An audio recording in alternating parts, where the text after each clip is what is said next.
episode 398, Friday Night Madness, Off the Cuff Radio. I'm your host, King Ed the Great, and you are now tuned in on the livest hip-hop show in the streets. I've got my co-host, T-Max with the facts in the building. What it do? Friday Night Lights, OTCF in the building. It is myself, T-Max with the facts, of course, your head host, King Eric. And shout out to our host in spirit, Allow the Sandman and Lady Chinchilla. We are sponsored by Buddy Boy Entertainment, Justice Boutique, Core Financial, and Dirty Basement Radio, along with Da Vinci Clothing. And we are ready to do it again, man. Taking it back to M-Town. For those that don't know, we Memphis bound, y'all. Yes, sir. Big shout out to Scam Man. We had him on the other night. That was a dope show. Yes, it was. We're featuring another one of the M-Town legends on tonight's show. This guy here, along with Scam Man, was a part of the Hypnotized Mind camp. Then they formed their own camp, the Killer Tenkazi, and they've been putting it down for almost 28 years.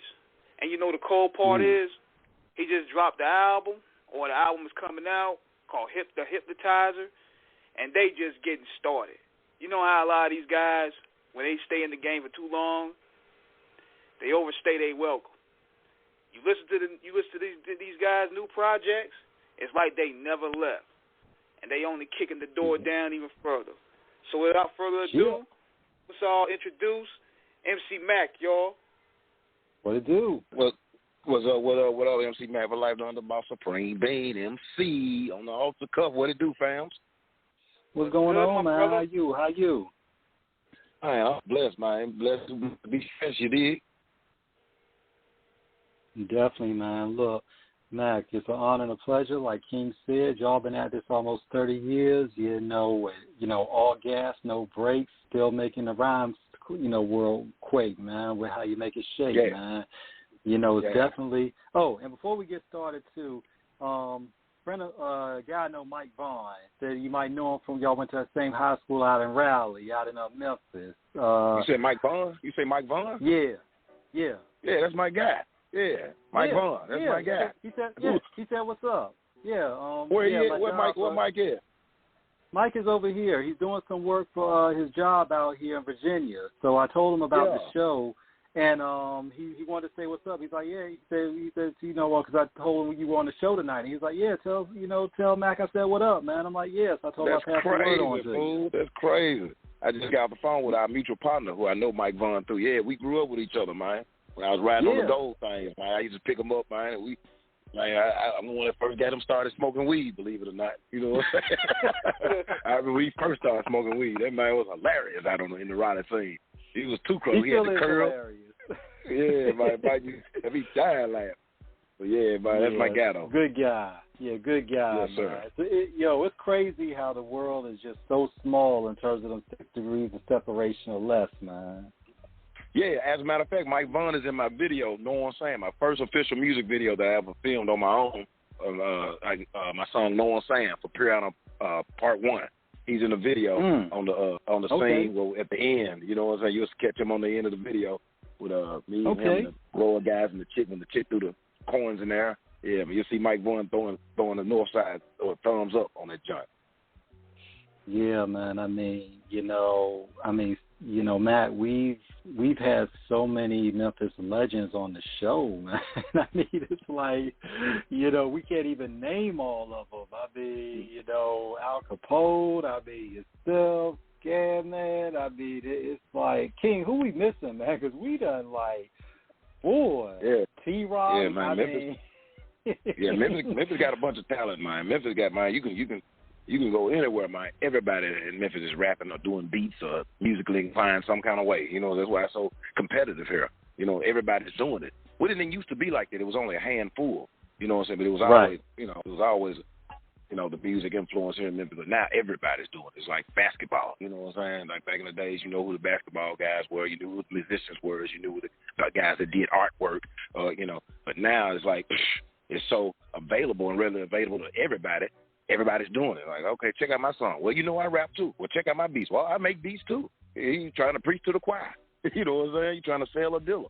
So, but Memphis is music, man. It's wild down here, but there's a lot of talent here, man. A lot of undiscovered talent. That's why you see Gucci Mane's, people reaching out to these Memphis artists and signing a lot of Memphis artists. Pooh Shiesty, when he signed on Pooh Shiesty. Yeah.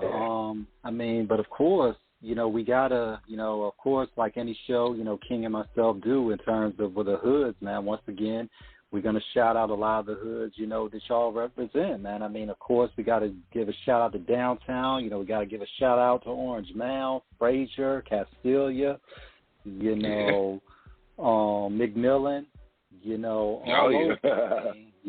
South Memphis, North Memphis, Raleigh, Frazier, I mean, of course, Bay. Of course, man. Of course, we got to give a shout out to Penny Hardaway, representing Treadwell High, and rest in peace. Yeah, I mean, of course, rest in peace, Lorenzen Wright, Memphis Tiger legend as well. I mean, it's just so many of y'all. I guess we get into it, man. I mean, tell us a little bit about, how you got started, from your journey from then to now. Oh man, we'll take up the whole show, but of course, I'm we got 2 hours. I started rapping, man, like in 6th grade, man. I wrote my first rap in 6th grade. That was like in 80, like maybe 87 or something like that, 1987. I wrote my first rap then, man. I started producing tracks maybe a year after that. Got my first drum machine maybe in 7th grade. So I was caught in the mix of me being a rapper and making beats, which was a cool thing at the time because I always wanted a drum machine because we didn't have nothing to rap over. We would rap over instrumentals like, Express Yourself instrumentals or in my DJ at the time, he would have these records and we would just do loops, you know what I'm saying? We would loop a record and we just rap over it, whether it be, KC and the Sunshine Band or Kool and the Gang, or we would find a cooler loop and we'd just spin it over and over and we would rap over it. So it was cool that I was able to get a drum machine early and start producing and understanding how to create patterns and sequences and count bars, you know what I'm saying, at an early age. And my high school, man, just the talent I possibly did, you know what I'm saying, get my stuff heard, you know what I'm saying. By the time I started, doing talent shows, performing in front of my peers, in front of the school in Raleigh, Egypt, man, I started pressing up cassette tapes and going to the studios and pressing up tapes and selling them around the high school. And by the time I graduated high school, I was able to meet Juicy.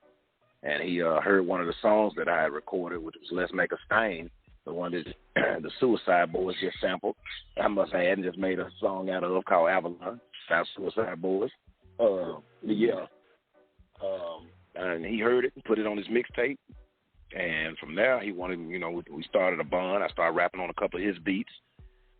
And, it just really grew from there. My name started growing up in the city, started putting out my own cassette tapes, you know what I'm saying, putting them in the stereo stores, MC Mack and Devilship Productions, although I had paid Juicy J for a couple of beats, you know what I'm saying. So it really got my name buzzing, man, by me rapping on Juicy J tapes and me distributing my own solo tapes in the early 90s. And from there, of course, the rest. I got on Mystic Styles and the thing with Hypnotize and Prophet Posse and so forth, which led to Kamikaze Inc. You know what I'm saying? Me owning my own label and bringing in my cousins and other rappers, man, to feature on projects. And, it was all led up to now. How much do you think those things are going from there? Like, because, we're in the stage where now CDs are going at a high price. How much do you think them tapes are worth right now? If you give an estimate. Hundreds, man. Hundreds. Yeah, you see them on eBay. Just type in the MC Mack tape on eBay.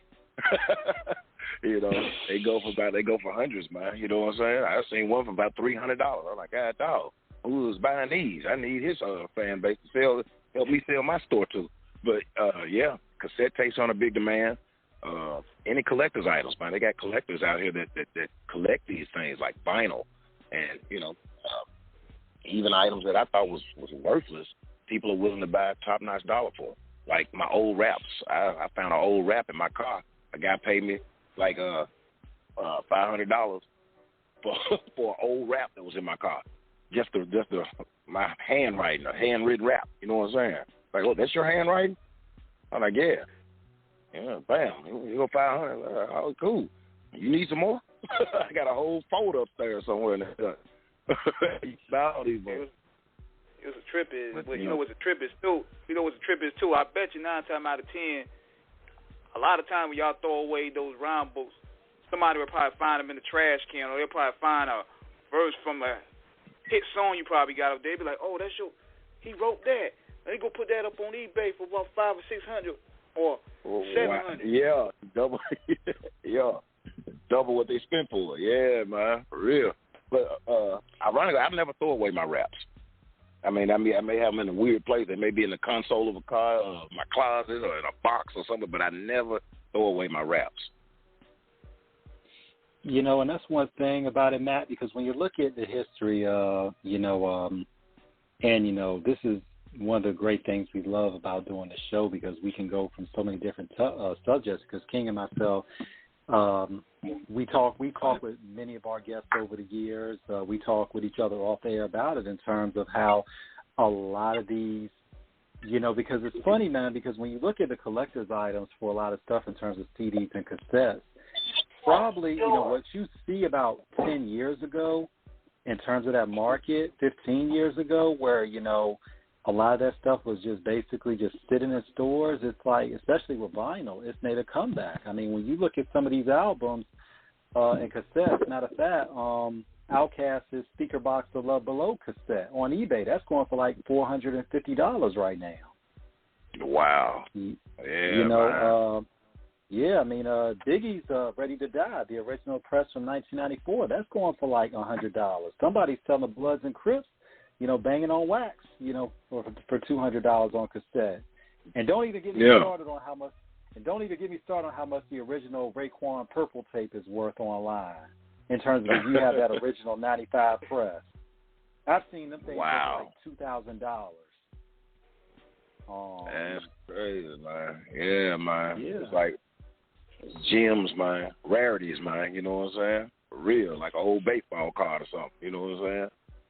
Yeah, but I mean, that's a testament to the history of what you all put, because it's tangible, it's something you can touch. And you are part of that universal era of, hustling the music, Matt. Of course, shout out to Uncle Short, Uncle 40, out in the Bay, Master P, all these guys who are hustling, as long as along with yourself, slinging tapes out the cars, man. And, and this is going back like years, and now some of that stuff is like even with Underground Kings. Shout out to Bun B and rest in peace to Pimp. They actually, a lot of people don't know this, they actually had a regional. Their first album was the regional album down there called The Southern Way.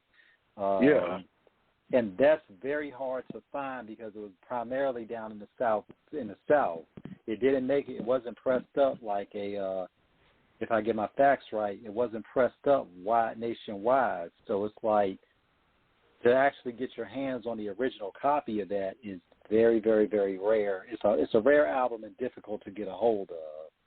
Yeah. I mean, just what was it like during that time in terms of moving that yourself, in terms of, that self? That's a good question, man, because people know today about the streaming. Like, they know they just put the music on the computer and bam, it's on Spotify, everybody can hear it. Like, you care to detail people what it was like to be on that day-to-day grind and pushing them tapes out there. Man, you had to actually get up and put them in people's face, and then also you had to create your own platforms. I mean, before Selecto Hits and the distribution deal, I mean, I would take my tapes to the cassette. We would make the master cassette tape. We would take the tapes to H&W Distributing, Stewart press them up, you know what I'm saying? And he would press the tapes, and we would take them to these stereo stores, and the stereo stores would sell them. They would boom out as soon as we take them to them, you know what I'm saying? But me, I would also take them to the stereo stores. I would take them to gas stations. I would take them to them. I would take brown paper bag full of cassette. I would take them to Freakniks, boom out, you know. And that's pretty much how I was getting my name out there. We would create flyers, go to Kinko's, press up a flyer from a Polaroid picture. You know what I'm saying? Press them junks up, in the stores as the artwork for that particular tape. And they would boom out, man, you know what I'm saying? But we was actually out there on the grind, man, in the streets selling them, you know what I'm saying? Hand to hand, in the stores, in the malls, at the fairgrounds, wherever a crowd was, and they had money in their pocket, I was there trying to sell. So, high school, junior highs, you know what I'm saying? Yeah. So, you know, look, that's how we were getting it, man, and they would sell. Yeah, I mean, that's like the art of hustle what Yo Gotti was saying, man, because, you know, we always talk on about, you know, how a lot of artists try to substitute the internet for that marketing in terms of getting out there, you know, on a hustle, you know, with your feet, you know, in the street, you know, moving the heat, you know, and, you know, it's a lot of, you know, really connecting with people to really get it. And, you know, man, you said Kinko's. And I remember back in the day, you know, like if this is even before, like, you know, well, Kinko's was great, like you said, if you were really, like, in the business and you were in the music and you were really trying to get your stuff. I remember back in the day, look, even taking it back to Black Planet, you know, that's how you uploaded your pictures, because you had to go to Kinko's because you had to upload it from a disc. Just like before computers had the hard drives on them where you could really store your picture files and everything. Yeah. I mean, man. Yeah, man. Oh, yeah. So with y'all Memphis sound, you know, when y'all pioneering y'all sound, were NWA and the Ghetto Boys, were they heavy influences on y'all style? Oh, man, definitely was a heavy influence on mine. You know what I'm saying? I was in the NWA and Ghetto for that. I was the first people in Raleigh to have NWA tapes. We would I'll bring the tape in my boom box, put it in my bag, my backpack, with the stereo around lunchtime. Bought NWA, you know what I'm saying? That's the new NWA. Yeah, got it already. Because I used to stay around the corner from my Cats music. So I would walk with the Cats, you know what I'm saying? I'd be like one of the cats to get these CDs, tapes back then, you know what I'm saying? I would get the cassette tapes like as soon as they come out. I was literally waiting on NWA, literally waiting on Ghetto Boys, you know, Run DMC, LL's newest, you know what I'm saying, all that, man. So they definitely was a big influence on my music. Definitely. And pretty much, you know, when you look at, you know, how did you really develop your style in terms of as you really went ahead with it? Because one could say in terms of when they listen to your stuff, you know, because your genre, you know, your style of hip-hop traverses so many different aspects. I mean, from hardcore gangster rap to horrorcore to futuristic. One could even argue before there was guys like Esham and, you know, Brother Lynch Hung, you know, and all of them, you know, there was you. You know, you predated all of those guys in terms of what you were doing with it. Yeah. Yeah, man. I mean, my style really, man, it evolved, I feel like, from listening to some of my old stuff, and it evolved from the sound of music, you know what I'm saying? What it was, you know, what was going on during that particular time, or, you know, drum machines that were being used, or certain sounds. I try to follow along with the track, you know what I'm saying? I listen to it with the beat and that kind of. Definitely. What was it like in terms of you, like, just sitting down in terms of, like, really having your writing sessions, figuring out what you wanted to do for a particular song? You know, once you really got moving with it, what was it like in terms of just, you know, concentrating on what you really wanted to put down? I think it's call drop. He gonna call back shortly. Okay. Yeah, man. We getting a lot of good dialogue so far from my man. Man, talk about, you know, I mean, but talk about the history, though. I mean, he's one of, like, you know, in terms of Memphis, you know, when you mention the greats, you know, he's got to be up there, you know, and with good reason for, you know, how he's been able to, you know, be one of those pioneers of the Memphis sound out there in terms of hip-hop. Especially when they were using NWA and the Ghetto Boys, if you would steal a lot of their records, you would hear a lot of their records looped up in those samples. They were heavy influence. Yeah. But it's amazing, though, when you look at how during that time with what was going on with the, you know, music, as hip-hop really began to evolve and really branch out at so many different levels. how NWA and all the Ghetto Boys, will really, really, really like become, He's back on now. that makes okay. He's back with it. Yeah, I got disconnected. Yeah. It's all good.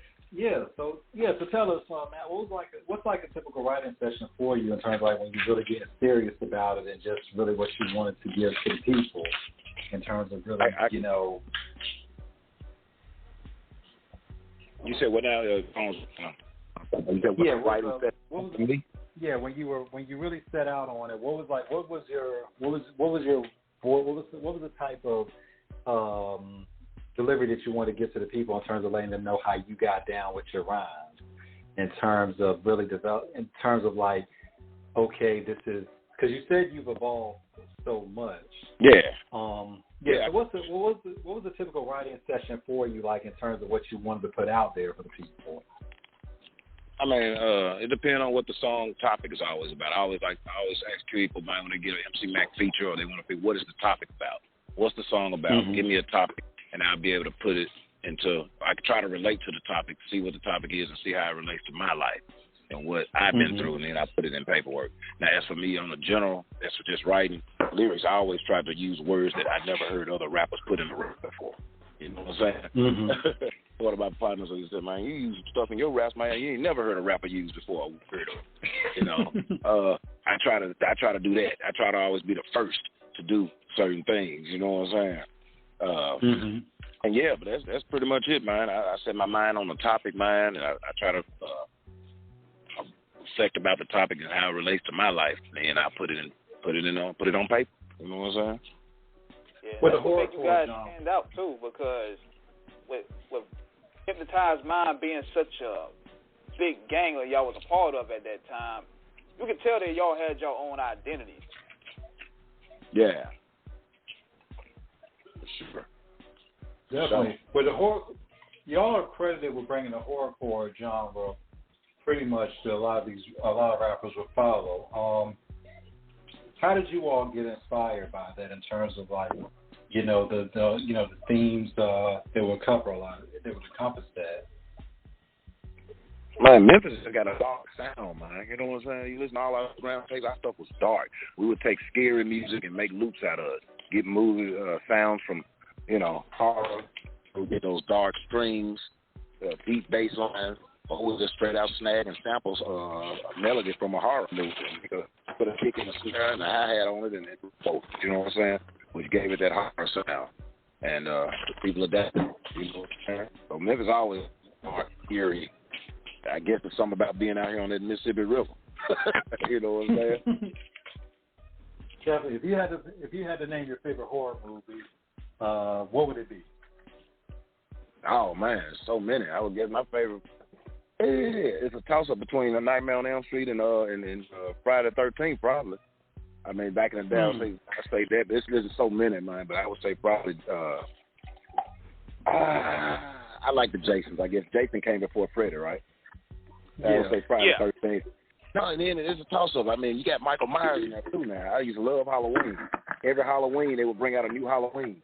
So it would be probably a toss-up between Michael Myers and Jason. Pick either one out. What about you, Kelly? I would have to probably throw up, for comedy purposes, I'll probably have to throw up Tales from the Hood. You know what I'm saying? I have to throw that up. Yeah. Tales from the Hood, I have to throw up Candyman. I have to throw up Saw.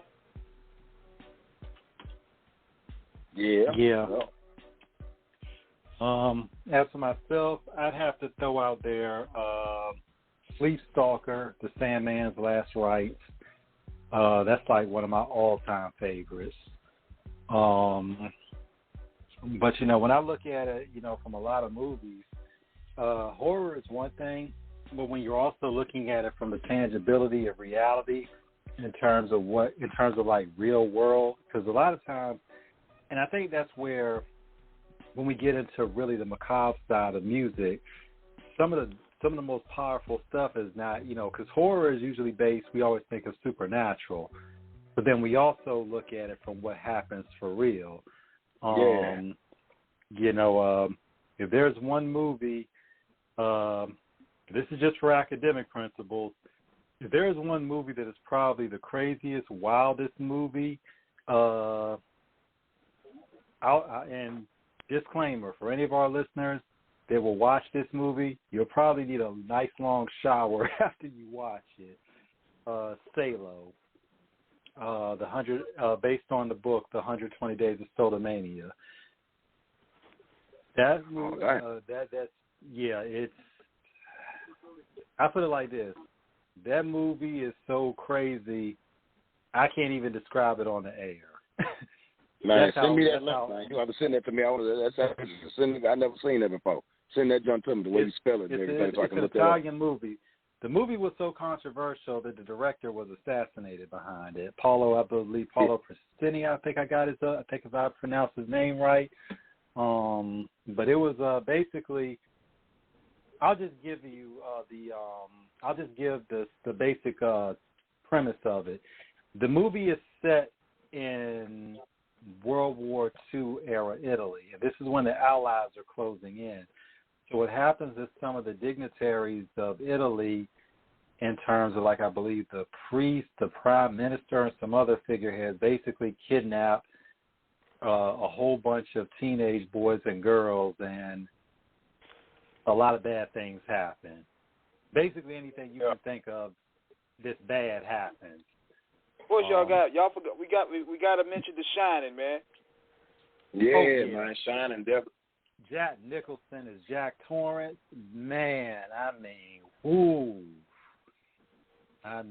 that. I thought he was crazy as cat shit where he was sitting up there typing the same letter for 2 years. Yeah, he was. All work and no play makes Jack a dull boy. Yeah, man. I mean, but one thing about it, man, and pretty much when you go from the whole, what was it like, from when you started, Mac, to really see how not only Memphis hip-hop would pretty much really formulate, because, of course, Hypnotized Minds, of course, you, DJ Paul, Juicy J, Gangsta Boo, everybody, Crunchy Black, Lord Infamous. But then, of course, we start going further. We see guys like Al Capone come up. We start seeing, Yo Gotti come. Now we've got guys like, Young Dolph, Key Glock, Pooh Shiesty. Right. What was it like kind of seeing the evolution of Memphis hip-hop, and then just across the board watching hip-hop evolve from the East and West Coast? And you all really realizing, like, this was really becoming, like, a major thing in terms of, you got to think, Al Capone was doing his thing when we were grinding. So, Al had he was making his noise while we were grinding. So, but the other rappers, like, even Yo Gotti was still grinding when we were grinding. He went by Leo. But Rolf and the Young Keys and the other rappers, I think they, by the OGs, you know what I'm saying? But as for the evolution of music, man, it came a long way. I think it started on the East Coast and then swapped up on the West. And during that time, the South was grinding, from the, like you said, the Ghetto Boys and Luke Skywalker. You know what I'm saying? I used to just the two crew, So they would represent the South, and then of course Georgia started making a move with Goody Mobs. Okay, yeah. And so the South was always in there. It wasn't as prevalent as it is now. So it's just cool that hip hop is just evolving. All races and genres. You know what I'm saying? You hear fools having country music and rock and roll, and you can put hip hop with anything. You know what I'm saying? And it's gonna stand out. It's really cool now because everybody's doing it. It ain't just one set race that's doing it. We got all kind of people that's bumping out here. You know what I'm saying? And shit, I love it, man. I love music. Period. All music. Oh yeah. But we was talking to Scam Man the other day. I told him about how you guys, y'all, I think invented what I would call fight music. Whereas, we had MOP, we had Onyx, y'all, they had, like, the hype music. Y'all came out with the fight music, with, like, tear the club up, break the law. Like, y'all had people literally, hit a motherfucker, like. All that shit, That's what we do. I mean, we got fools in Memphis that go to the club strictly to fight. You know, me, I was always laid back. I'm going there to get on a brawl. I'm going to try to get me some down, back to the room on some ground. But you got cats that come to the club, used to go to the club strictly to fight with the shit. You know, that's Memphis, man. You know what I'm saying? Yeah. Yeah. So we had to make songs for everybody. And some cats made songs for females, booty shaking music. You also got this animal music, man, that's gonna get the fellas up and get the guys crunk. But they gotta kind of control themselves when they on that liquor and drugs. But you know, we just gave them music. If they juice it, is it my sound that be turning niggas into killers? You know what I'm saying? We definitely used to make the crowd crunk. Yeah, for sure that. Now when y'all was going on the road too, y'all going to these different cities and y'all start seeing white people getting crunk. Was it like a mosh pit atmosphere that you started seeing with that? Man, it's like we did this one show, and I think that's when Throw Your Sets in there, or it just came out the EP, Live by Your Rep. We were doing a show like in Bartlett, like which is a suburb in Memphis, like a lot of white people were there. And when I saw how they reacted, I mean, you know, to the songs and us being chased down to our cars like the Beatles, I knew it was on from there. I said, yeah, it's over with. This is serious. I mean, we had the streets. The streets already knew about, you know, the underground tapes. They knew about 3-6 Mafia. They knew about MC Mac, you know what I'm saying? But when we did that show at Neon Moon, and the crowd went crazy like that and chased us down like we were already celebrities, I knew then it was going to be on and popping, you know. It took the city a while to get a taste of it, you know, because everybody wanted to accept Memphis music, you know what I'm saying?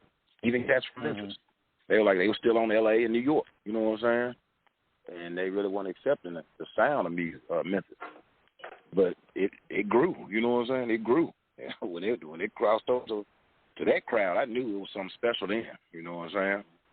But it was still a growing process, but I saw the potential, so I knew what we had special. Definitely. And what do artists? Yeah. Go ahead, King. Yeah, I was gonna say, I seen cats get body slammed and elbow dropped and all this crazy shit to y'all music at certain shows. Cause y'all did the first ever concert I seen y'all do. It was on YouTube. Y'all did the Chapter 2 World Domination Tour. I seen, man, white people going crazy. Yeah. See, that was on cassette tapes. I mean, back in the underground tape days in Memphis, man, you would see people getting beat down, chairs being thrown at the club every Friday. It's Club 380, Studio G. It was a fight. After the fight, it was going to be a shooting, whether it's in the club or outside the club.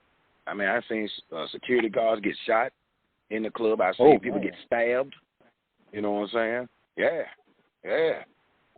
And so it was wild during them times. You know what I'm saying? When they say get crunk, get bucked, that's what the crowd did. Get crunk, get bucked. It was going to be a fight. It was going to be some chair throw, tables, beer bottles being thrown. You know what I'm saying? All that, bro. Yeah, man. I mean, that was in the early 90s. You know, shootouts on Beale Street. People go on Beale Street and just unleash a couple rounds up in there on Beale Street. Like, how the hell does fool get on Beale Street with a Tech 9? The whole crowd running. They get stampede. They were doing that shit in the early 90s, fool. You know? So, yeah. Memphis is definitely with the shit. Oh yeah, I mean, we there's a lot of street stories out of Memphis in terms of, like, you know, we know a couple, of course, like Craig Petals. You know, for those that know about that situation out there. We familiar with a little bit of what's going on out there. Yeah, man. In terms of your business, in terms of doing this as a business, man, what have you learned so far in terms of running your own enterprise? Because you said also there's also one in the business making sure the paper is right, but then also being an artist, trying to get your product out there to where people are really listening. What would you tell artists out here today in terms of, you know, who are trying to get out there, getting their music known and, you know, heard, and then once they actually have gotten their lane, how to handle their business in the game? Oh, man, just being persistent, man. If you really want to do it, just keep doing it, man. Keep flooding it out there. You know, never stop. You know what I'm saying? The more you put out there, the wider your fan base can grow. You know what I'm saying? Like I tell people, I mean, doors open each project I bring out, a brand new door open, if you believe it or not. Mm-hmm. You know what I'm saying? Every project brings another door that a previous release didn't do for me. You know what I'm saying? So with Pre-Round Volume 6, the grand finale opened doors that Pre-Round Volume 5 didn't do, you know. And you know what I'm saying? So I just tell anybody, man, just if you really want to do music, just keep doing it. Keep doing it, man. You put your all into it, put your heart into it. Hard work pays off, man. You know.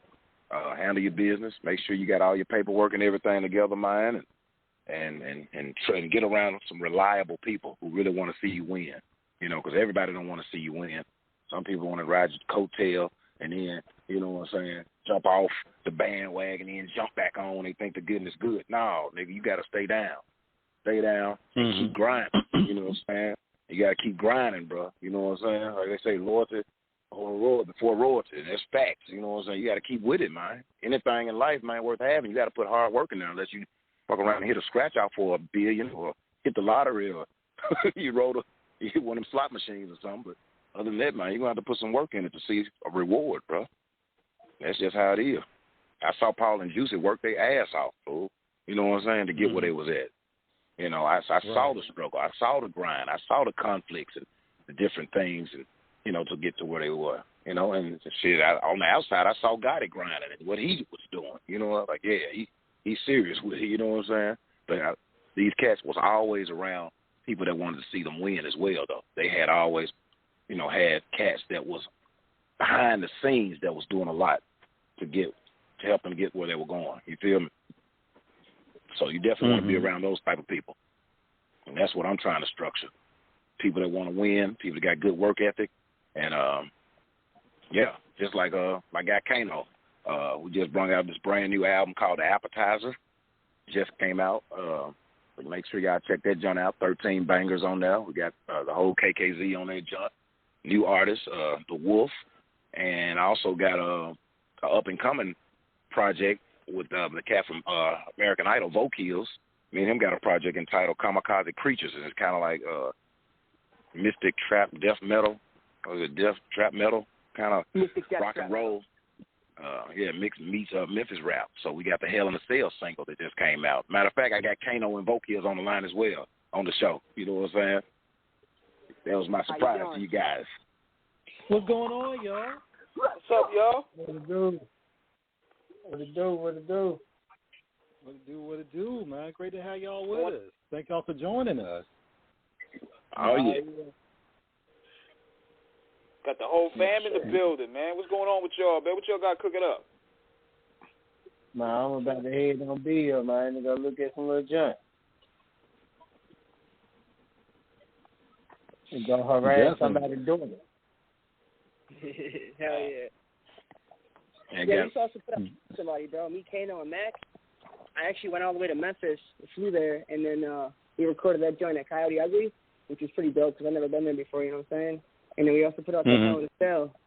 With this new style, man, this new genre, it's really going to captivate everything, bro. Like, we've been working our ass off, and we got, you know, artists from the most legendary metal bands and, you know, the most legendary hip-hop artists coming together and making the Mystic Death Trap Metal.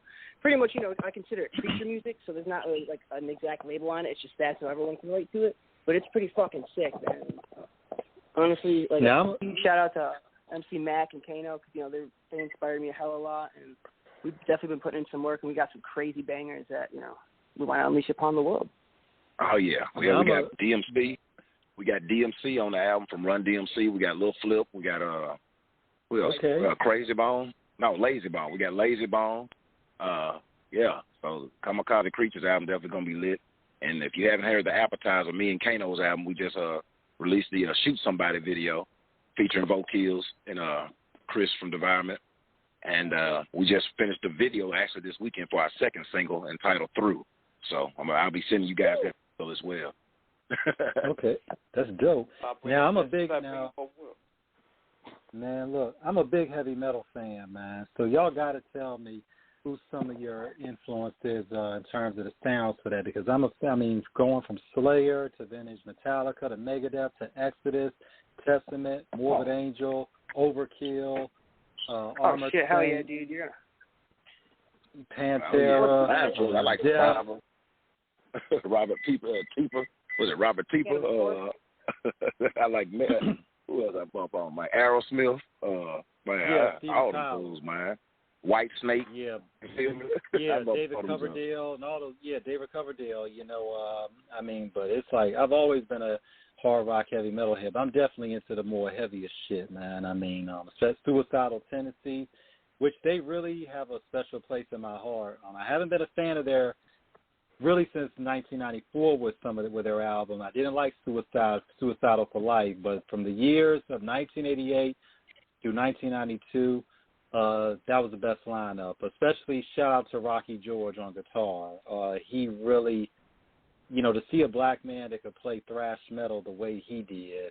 And he's not the first, of course, rock guitarist. You're going to get Chuck Berry, of course, Tony McAlpine, Vernon Reed. But, I mean, to see a guy like George just get shred like he did, it's like, wow, it really shows that genre is not relegated to ethnicity. Whatever you like, it's okay, and you can listen to it. Yes, and that's kind of what me and Bo Kids were trying to do. I mean, he'd be telling me about these bands that got huge followings I'd never heard of before, but they got like billions and millions of followers, man. And so we kind of mixing this Memphis gangster rap with what he got going on. So we kind of like bringing two genres together. You know what I'm saying? And we also got, movies and film and shit involved too, because we got the American Idol coming up. I'm going to be going back on the show, and, I did the previous stuff. But me and Mac are also in a new horror film. I don't know if you've seen 13 Ghosts, but we're doing 14 Ghosts coming out. It's got Frylock from Aqua Teen Hunger Force. Shout out to James Balsamo. He directed the film, but, Sabu's in there, Rhino, a bunch of cats. But, it's cool because me and Chris from Devarman are in there, and our scenes with Frank from Suffocation. Wow. Oh, yeah. Oh, you said Suffocation. You said Frank Mullen from Suffocation. You got him too? Yeah, dude. Oh, my goodness. Man. Yeah, man. We ain't playing with him. Man, look. Tell Frank in terms of the Souls to Deny album, that is like one of their greatest. Oh, my good man. Yeah, shout out to New York where Suffocation is from, man. Yes. Yep. Yeah, they're sick as hell, man. Especially Devarman, bro. Those are the homies, too. I grew up on their music, and shout out to Cannibal Corpse.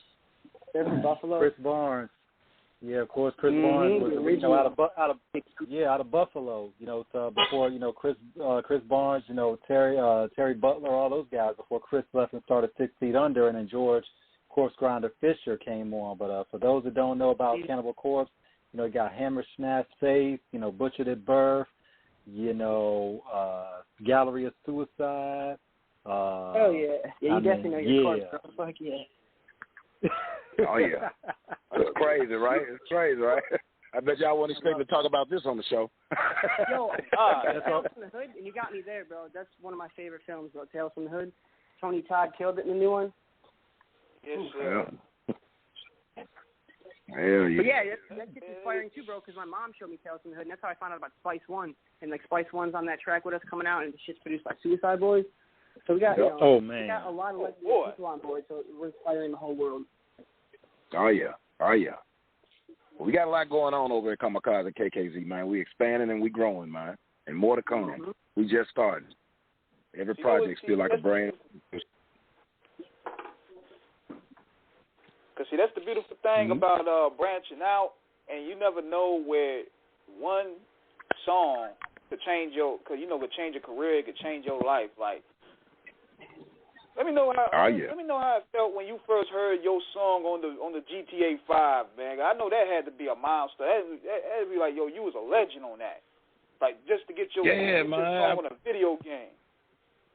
Yeah, man. It was like I took the good with the bad when I got that news, man. I got some bad news that day about a family member that just been diagnosed with cancer. Literally like a couple of hours before I got the news. So I was kind of down, like, damn, here we go, And then someone hit me up on Facebook, was like, boom, man, your song is on Grand Theft Auto, bro. All right, man, stop tripping. I thought it was, somebody playing, a kid playing. I get all kind of emails and inboxes, I stopped. I said, all right, well, my song is on there. I want you to video yourself playing the game and turn the TV up. Let me hear it. And he did it. I was like, what the hell? Because at the time, I was like, how the hell is my song on there? But I thought about the deal I did with a guy from overseas. He said he was going to do a mixtape, and he wanted to put my songs on there, and he paid me X amount of dollars to re-release some stuff overseas. But he also mentioned that he had a couple of outlets that he was going to be shopping his mixtape to. So, and sure enough, that was one of his outlets. You know what I'm saying? He called me up like, well, yeah, I got it on Grand Theft Auto. Here's your payment. Woo, woo, woo. You know what I'm saying? And I was excited as hell. I ain't gonna lie. I felt like it was a big stepping stone in my career. You know what I'm saying? And ain't too many Memphis rappers have their songs on hit video games like that. You know. Or any video game at that point, you know what I'm saying? Just awesome, man. I felt like it was God, man. It was really God working, man. You know what I'm saying? Opening a door for me. I hit with some bad news and got hit with some good news that same day. Tell us how those deals work in terms of where your music, in terms of your publishing and all that for your, because a lot of artists need to know this from the business aspect of, you know, endorsements in terms of like, because a lot of people don't know there's your mechanical royalties, you know, and then there's your, you know, this is why only your publishing is so important, because you have to, you know, because in terms of where your money is continuous when it's used in media, this, that, and the other. Tell us about it. Break it down to us on that business aspect of how you're, you know, in terms of making sure that paperwork is right on your mechanical royalties and all the like of that. Yeah, to be honest, man, I don't see a whole lot of money back end unless your song is in heavy rotation on radio or is on TV or is on, like I said, a video game that's streaming hundreds of thousands a day. You know what I'm saying? But when you get a position like that, yeah, you definitely got to go ahead and set your stuff up right where you can get those back ends. You know what I'm saying? Paperwork got to be right. You got to go. That's why I tell everybody, man, go and get your BMI. I was telling people that for years. You know, like get your BMI. ASCAP, whichever one you use, definitely have that stuff lined up because you never know what the future may hold. You know what I'm saying? Somebody may, after a while, those songs ain't gonna be brand songs forever. They're gonna be like classics if they bumping. You know what I'm saying? And they're like, oh snap, somebody may want to use that jump for a reality show. You know what I'm saying? Anything can happen in the future. So you want to make sure that business is tight. So when that deal comes, you have all your ducks in a row. That's true. Because that happened to me, bro. I became a meme on Taj.0. You ever watch that show? This viral video of me doing a huge line and then doing a pterodactyl scream after. Went mega viral and got like almost 1 billion views. That's with like all the pages and all the numbers added up. But, you know, everyone took it and watermarked it, and I didn't, you know, do what I had to do on it. So these TV shows were able to take it and pretty much make money off it. And, like, it still went viral. It was cool, but for a while I had to live with being the meme as I was trying to get the music out there. So that's what's cool now is you can get the music out there without that, but it's still there and, like, you know, add on to the creatureness, if that makes sense. You ever see that video? I may have. If not, I can go to Matt can definitely forward it to us, so you can forward it to us on the IG just so we can check it out, man. But I mean, that's huge. I mean, what's it like to have something where, you know, people get to know who you are in terms of seeing you like that? It's honestly amazing. Like, I was in a band before then, but it's crazy because like what happened, what led up to that meme was just an artist. You know, even I don't know if you remember XXX and Tacion, but he actually like took one of my beats. So I went to this college and was promoting and like showing everyone. And then that video just happened to go viral, and like the whole college seen it, and people were going nuts. I was like, I need to use this to promote my music. So then I used that, and I went to American Idol, and I just kind of went there to see what happened, and I was just like, I don't fuck with you bitches, no, fuck with you, bro. And they're like, yo, you're in Hollywood. I'm like, fuck. So from there on, I fucking, you know, we recorded that shit, and, you know, we did the audition, and I never even made it through there. But after that, they brought me back to the Oscars, and, you know, woo, and I had to wait 6 months for it, like, to air, so I knew I had to, like, find every celebrity possible and, like, try to promote, give them stickers. You know, even, like, I ran into, like, MACK and a bunch of other artists out there just, like, working at Rite Aid, you know, grinding, man, you know, never giving up. It's like a movie, honestly. Yeah. It's freaking nuts. Oh, yeah. Shit, I felt it from the start of with my high school. When my homeboy and them started getting bucked in the bleachers when I was in the talent show and got suspended, that was my first cool feeling, like people reacting to my music. You know what I'm saying? Like, yeah, I got a couple of cats that were getting buck up in the stands, and that was good enough for me. You know what I'm saying? Because a couple of my homies got home suspensions for that. So I knew I had something in. I had a song called Pass the Brew. You know what I'm saying? It was basically just talking about drinking beers. You know what I'm saying? Slits. You remember Slits? Yeah. Oh, man. So I had a song called, actually, that's on my Lost Files tape. album. But yeah, it was really a cool feeling, man, to be accepted by peers and knowing what you're doing ain't going in vain and people react to it is a really good feeling. Any artists that say they ain't, oh, fuck the fame, I don't know, that's a good feeling, Pip. You know what I'm saying? Definitely. What's your opinion of where hip-hop is right now in terms of direction musically, in terms of where, you know, some of it has become, you know, not as much substance-driven, more about just having a hook and a, you know, a hook and a call and just, you know, but not really much thought being put into the music itself with some of the artists out here today? So you feel like some of them are trying to do it just for, like, the look? Yo. Yeah. Like just the sound? What you think, Kano? Yeah. Kano get in here. Mm-hmm. Man, you know, shit, I just, you know, man, I just like music, man. It don't matter. I just want to hear something good. Mm-hmm. You know? As long as the music is good. Good. I listen to like a lot of, I listen to like T.I., Luda, Eminem, a lot of some Jeezy, some Goose, and I don't listen to these new niggas. Yeah, and you know. Yeah, rappers used to tell us a story. They made us feel a certain kind of way, and I always relayed a message. You know what I'm saying? Even on the crunk Right. jump, you know what I'm saying? They were gonna give you some kind of message, Rakim. You know what I'm saying? And whether it's been being able to watch out for sneaky females, or teaching you how to hustle, or something. You know, you had KRS-One who was putting us in the black poor righteous teacher who was teaching us, you know, on the black politics side of life. You know what I'm saying? They always made you feel some kind of way, and I give you the crunk buck shit and the street shit, drug shit and all that, but I also try to embrace songs like Trying to Keep My Sanity, Life's So Hard, Hard Times, and things like that, songs that convey a message and relay a message that people can feel, and it's heartfelt. I call them heartfelt songs that touch the heart and mean, you know what I'm saying? Somebody may be going through the same thing you're going through during that time when I was writing the song. They feel it, you know what I'm saying? So, yeah, I try to throw those in there as well. Yeah, and I think that's something for a lot of us. We look at it from a level of what's going on in the music game, and, you know, nothing ever stays the same, but I think it's also, too, where there's an evolution. We kind of just want to see more where artists are committed to it, but I guess sometimes we feel like a lot of artists now are just looking at it as a way to get famous in terms of just wanting internet fame more than actually being, you know, concentrating on really putting out good product, you know, especially with the internet. Because it's easier versus, see, it's easier to flaunt and, you know, flex online and get your views. It's harder to really be a stabilized and consistent artist and letting your music do the talking. Yeah. A lot of them don't have that aptitude to do that, so they got to turn up the shenanigans. Yep, trolling and all that stuff. Yeah, yep, exactly. It's crazy, man, you know.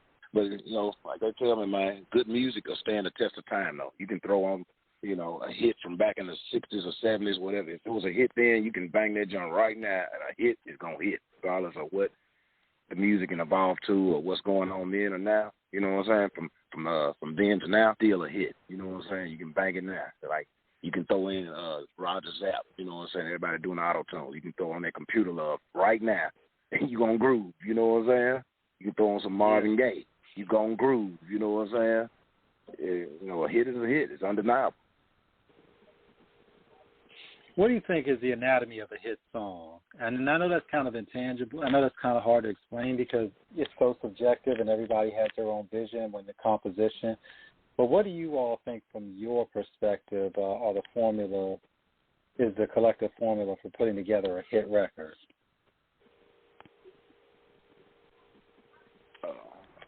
Well, to me, shoot, for one, the beats got to be very catchy. It got to bang, you know what I'm saying? You know what I mean? Bang, I mean, you know, the drums, the melody, everything has to sound good, you know what I'm saying? The vocals have to be strong. And, of course, the chorus, you know what I'm saying? The hook got to be something catchy that you can you know, go to bed, you hear that joint a couple of times, and you're like, damn, I woke up singing this song. It's been over and over in my head ever since I heard it. Once you find yourself saying a chorus in your head, and you're like, damn, what the hell I'm singing that song for? That's a fucking hit to me. You know what I'm saying? Mm-hmm. Both Kills and Kano may have a different scenario.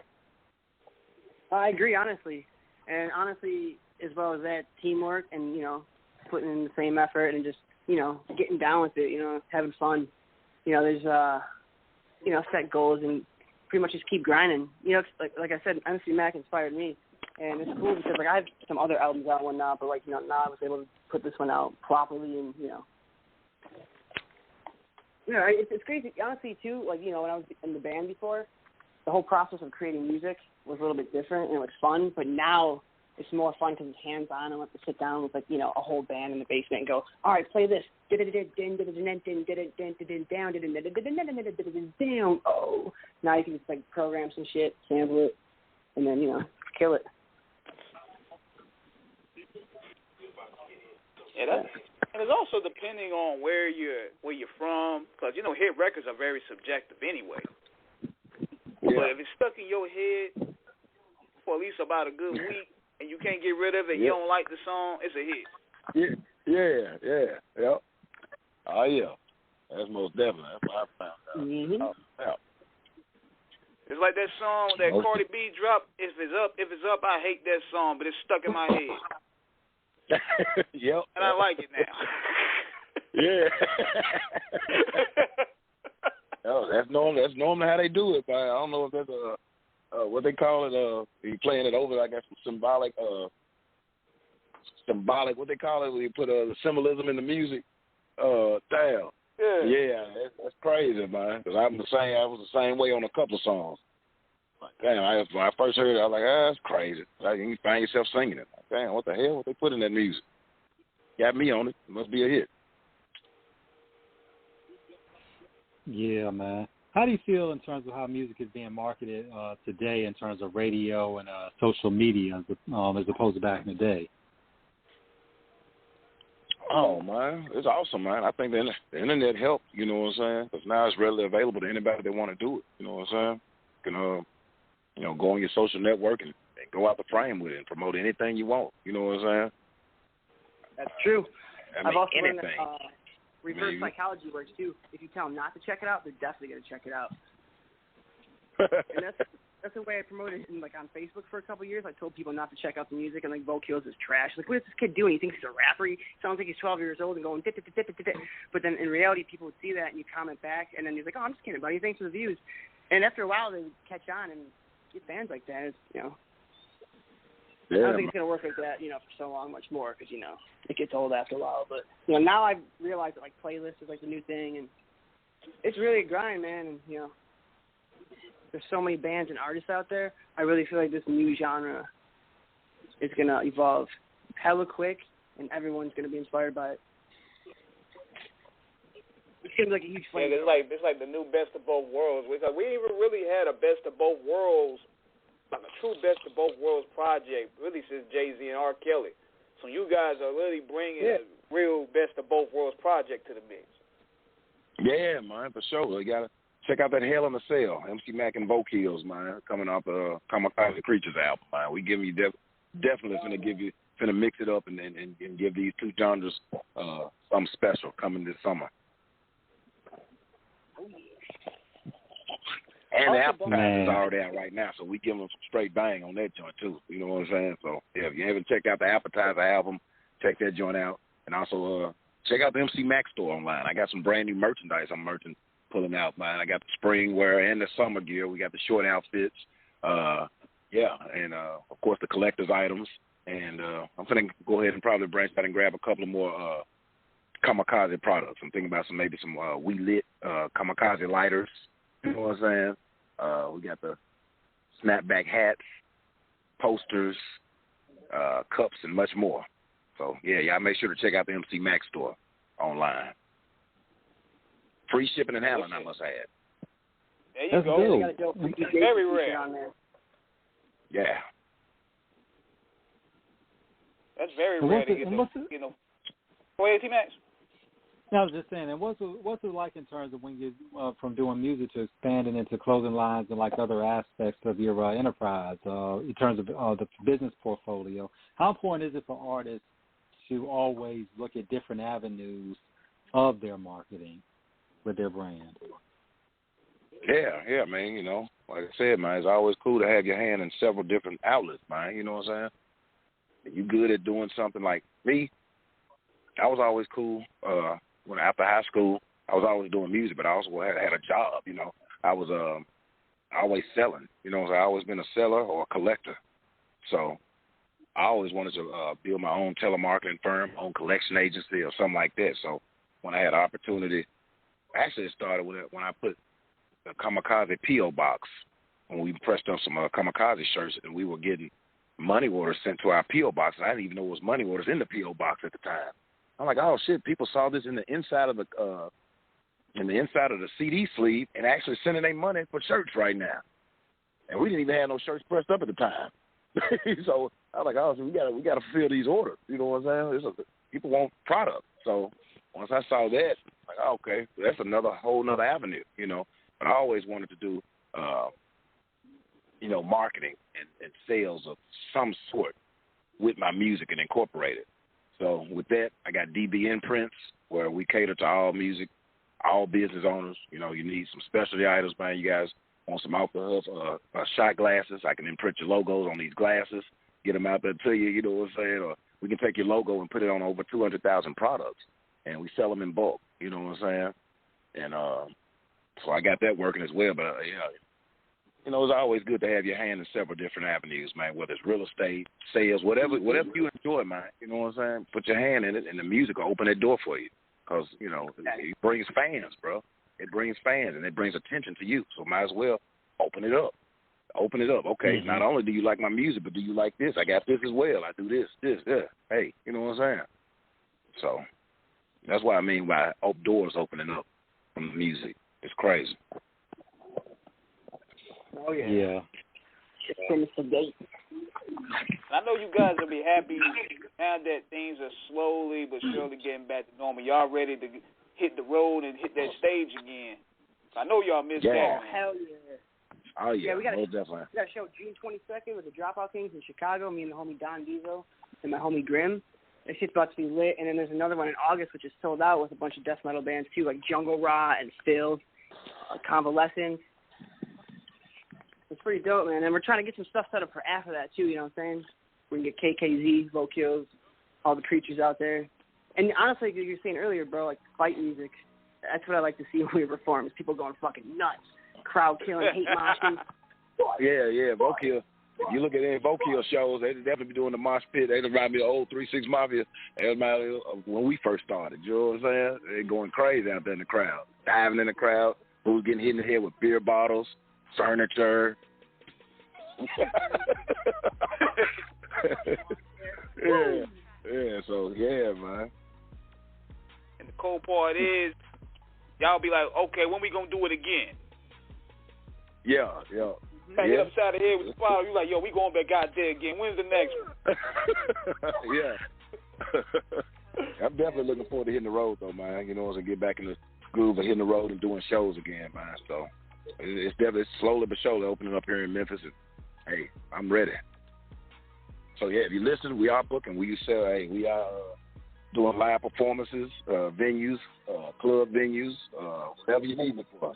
Inbox me, MC Mack on Twitter, MC Mack, the number 4 Life, and you inbox me on Facebook, man. M.C.MACK, man. All promoters that's online that's listening. Inboxes, man. You know what I'm saying? You make a deposit, showing up and showing out, for real. No janky promoters, only legitimate promoters. There's a lot of janky promoters out there. Yeah, man.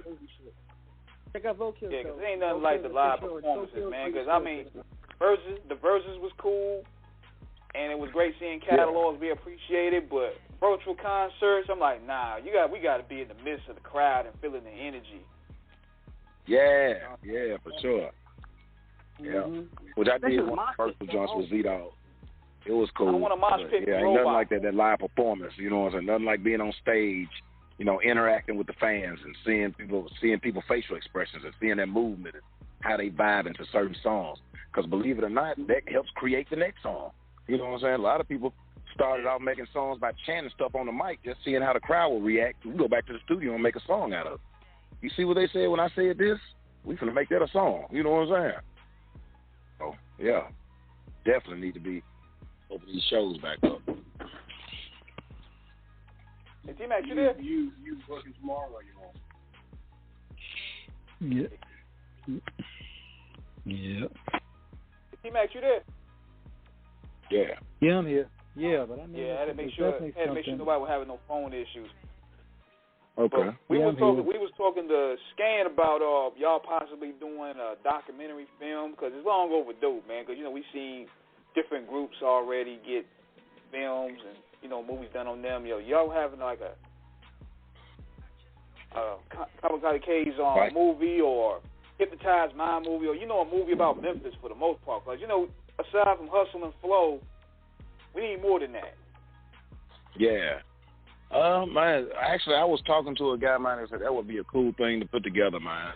That if you could put the right people together to do like a documentary strictly about Memphis, yeah, I think it'd be something special. I heard something about a biopic, about 3 6 Mafia coming in the near future. Who knows? You know what I'm saying? But that's definitely something I want to get involved in as for the movie part of it. Since I've been doing the videos, I did so many videos, I definitely want to get into the short film, and I'm looking forward to doing something like that in the near future as well. Cool. Definitely gonna make a movie. Yeah. Straight out Kamikaze Films. Yeah, that'd be dope, man. And go ahead, T-Max. No, I was just saying it's just dope because even after all these years, you all still maintain the enthusiasm and the passion for the culture and still the art of expression. How do you all find that daily inspiration just to keep doing it at that level? Man, for me, it's the finished product. You know what I'm saying? Working to put that puzzle together and seeing that masterpiece lay there in front of you. And I first, when you hear that finished product, you're like, damn, I was here when this first started. You know what I'm saying?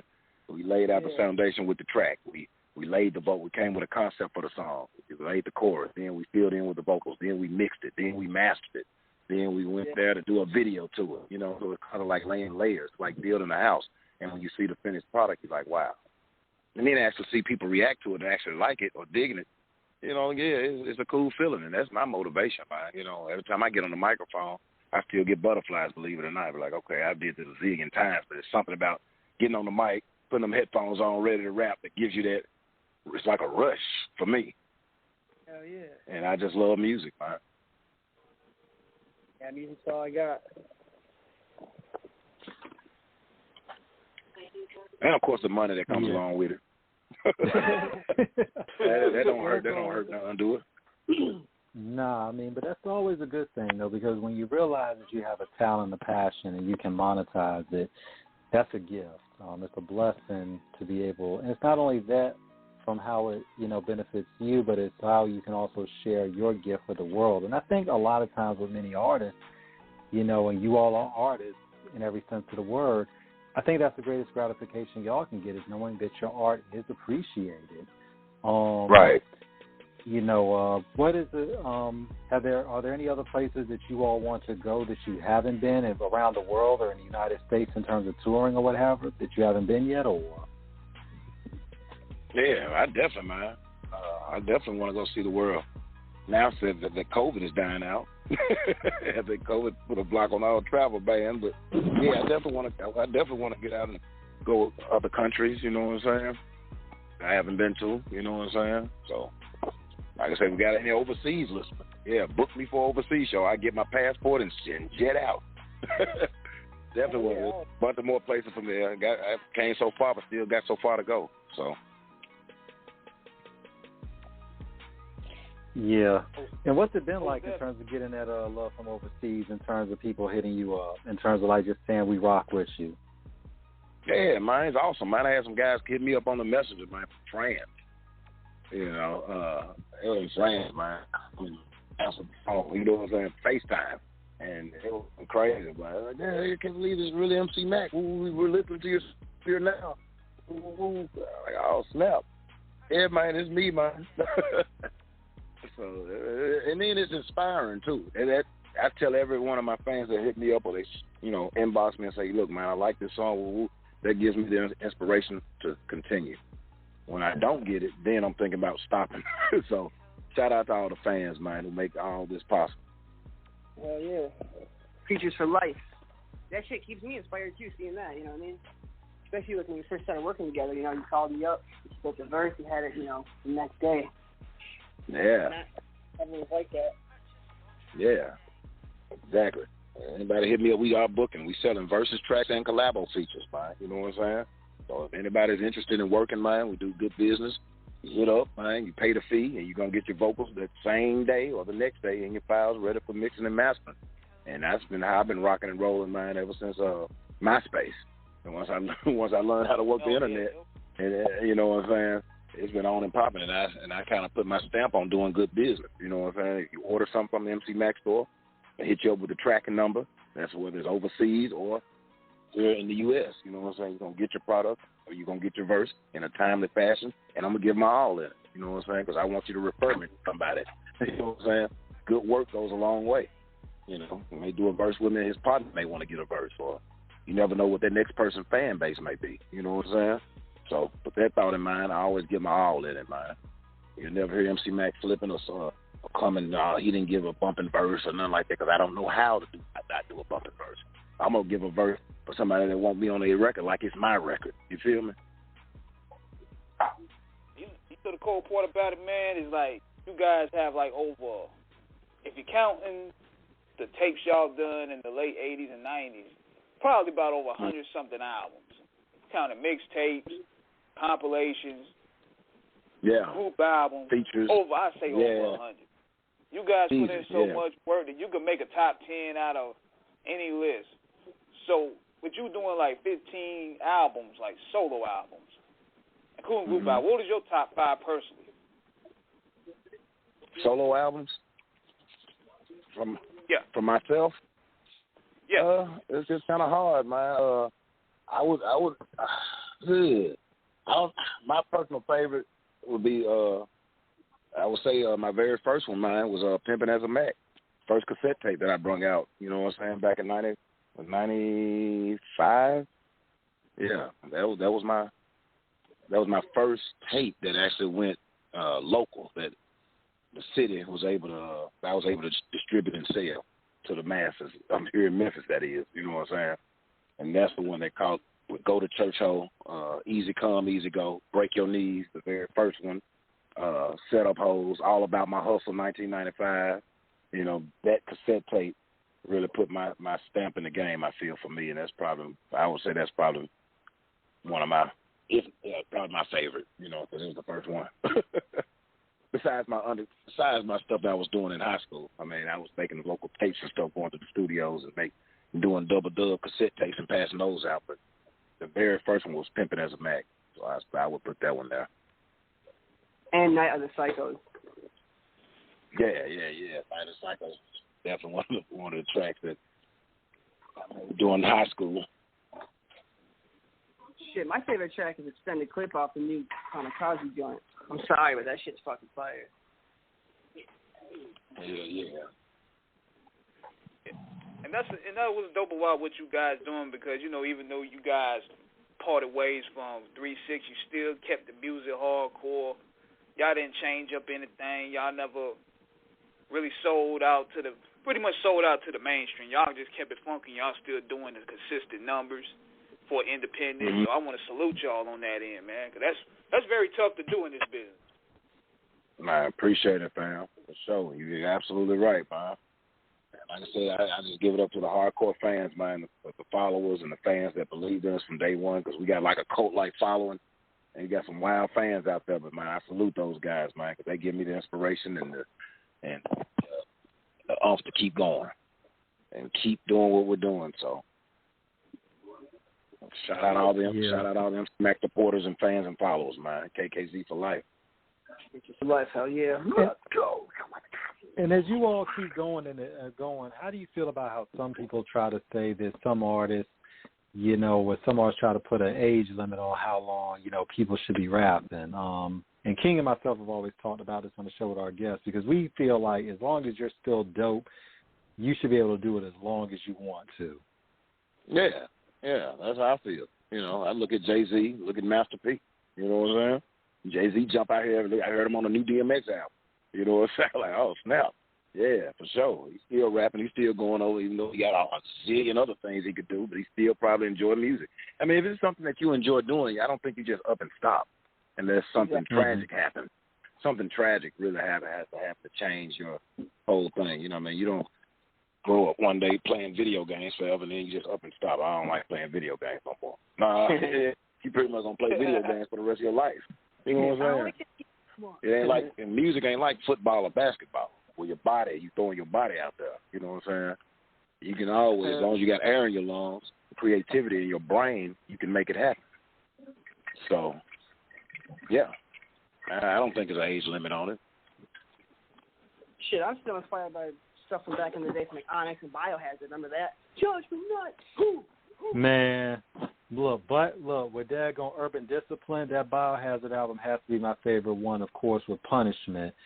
I mean, Evan Seinfeld and those guys, man, I mean, yo. I remember the first time I heard, I was like, yes, this is hardcore New York thrash metal right there. But, man, yes.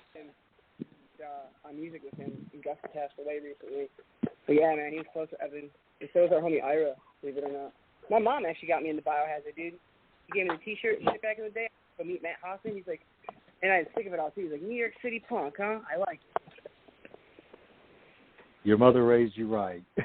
God bless that lady. 'Cause, man, yes. Yes. I mean, but Judgment Night, that's the joint. Yeah, they did that off of the Judgment Night soundtrack in '94. You know, I mean, it's, you know, one thing about it is when we look at the parallels of hip-hop and heavy metal, because both are a social statement, of course, heavy metal, predating punk in a sense. A lot of people, when you look at the musical, Led Zeppelin with Heavy Metal Thunder is credited with giving heavy metal its name. Black Sabbath War Pigs, I believe, was released in 1972, and that is considered the song that actually was the birth of heavy metal.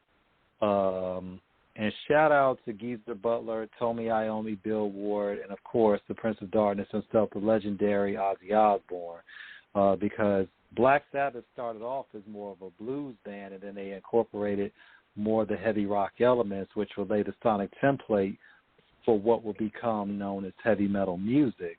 But I mean, to watch Tony break down those riffs and that blues influence, and then go into his playing, I mean, you're talking about so many bands, you know, like Rainbow, you know, of course, Whitesnake will come later. I mean, you know, Led Zeppelin, AC/DC, you know, I mean, and then you get into the 80s, you know, it's like, you know, so many. I mean, Twisted Sister, Motley Crue, you know, Slayer. I mean, and I can't even get in the 70s with Motorhead. Rest in peace to Lemmy.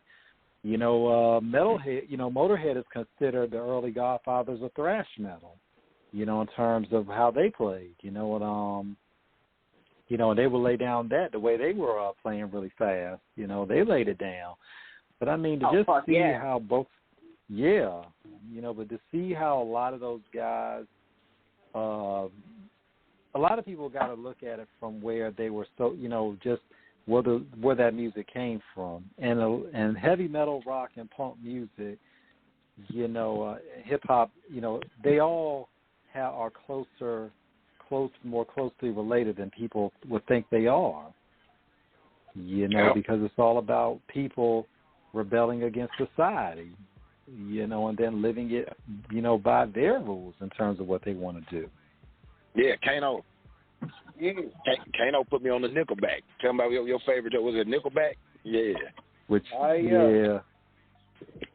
Nickelback and Jimi Hendrix, man. Got to get up to Jimi Hendrix, man, too. I think he paved the way for a lot of that genre as well. You know what I'm saying?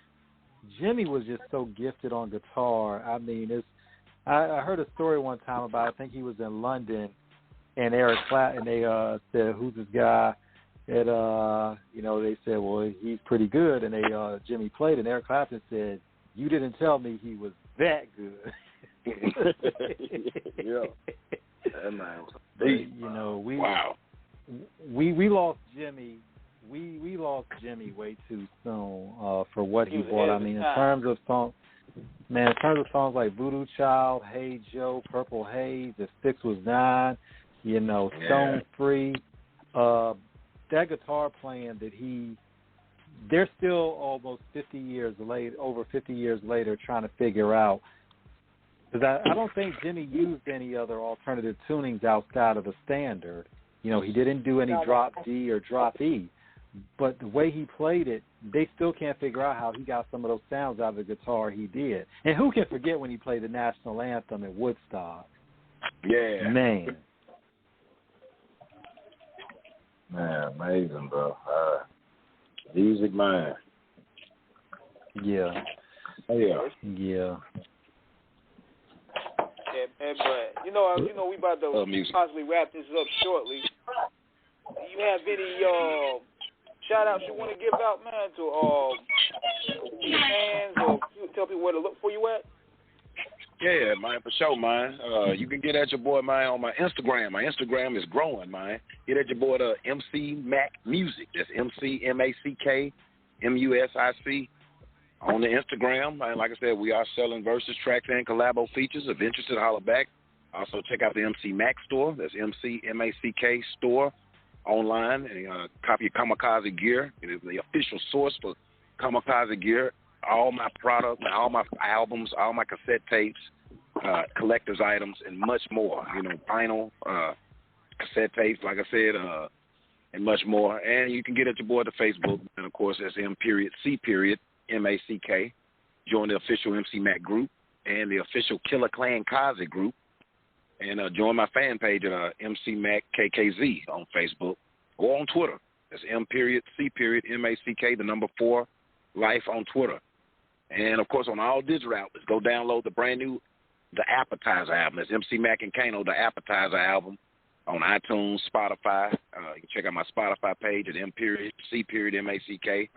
And check out the videos, man, on my YouTube channels, MC Mack Music on YouTube. And just get at your boy, man. Support, man. Support the movement, man. And we just going to keep rocking, man. You know what I'm saying? Salute to all the fans. Everybody that's rocking with me, man. Shout out to Kano for a dope album we collaborated with, The Appetizer. And shout out to Voke Hills, man, for our up-and-coming project, Kamikaze Creatures. It's going to change the game, I feel, man. And shout out, man, to Off the Cuff, man, for having me, man. Salute you guys, man, reaching out. And always a pleasure to do this with you guys. Yeah, thanks. On a Friday night. Definitely, man. Look, we appreciate you so much for being on the show, and like you said, it goes without saying you're welcome back anytime, so please, please come back anytime, man. We got stuff for you. Definitely fucking badass. Most definitely, man. Salute. I love you guys. We definitely stay in tune, bro. For sure, fam. Definitely. And another outstanding chapter of Off the Cuff is in the book. And I guess on that note, we out. JKZ. Yeah. She threw video shoot coming soon. The video. Hell yeah. KKZ. Check out Extended Clip, too, like I said. That's the best track on the album, in my opinion. And there it is. Yep. Off the cuff. Off the cuff. All right, Eric. Yo, E. Thank you, Eric. Creatures for life. No, thank you, too, Kano. Kevin Mays in the house. Kevin Mays in the house.